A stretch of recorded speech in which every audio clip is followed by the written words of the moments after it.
Indian express के एक article को देखेंगे। आज डेट है 24 जून 2022। अक्सर करेंट अफेयर में पूछ देता है इस तरह का क्वेश्चन, इसलिए इसको देख लेते हैं। यहाँ ये बोल रहा है कि there are two cost here. The first is foreign exchange outgo import are mostly from China, Egypt, UAE and Egypt.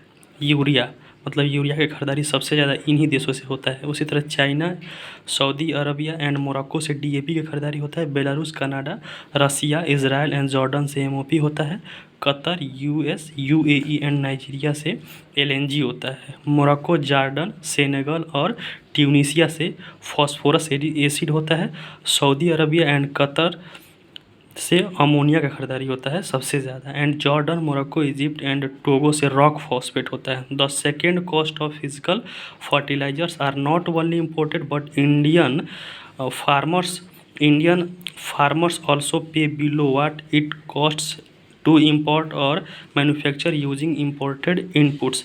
इसका मतलब ये कह रहा है ना कि हमारे देश के जो किसान हैं वह सिर्फ खरीदते ही नहीं, और ख़रीदते हैं तो जो पैसा जो देते हैं तो बहुत कम दाम दिया जाता है। जो यूरिया का ख़रीदा जाता है, किसान जो देते हैं, सरकार उसको बहुत ज़्यादा दाम पर ख़रीदती है, लेकिन किसान को कम दाम में देती है। और जो उसका एक्स्ट्रा जो पैसा होता है वह सरकार सब्सिडी के रूप में कम करके दे देती है, और दूसरे जहाँ जिस देश से खरीद रही है उस देश को जो है अपने से उसमें सब्सिडी के रूप में उसको देती है। The different is paid as a subsidy by the government. जो गवर्नमेंट के द्वारा ये सब्सिडी दिया जाता है।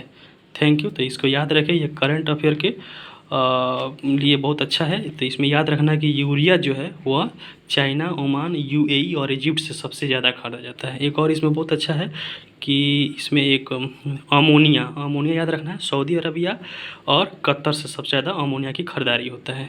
Thank you.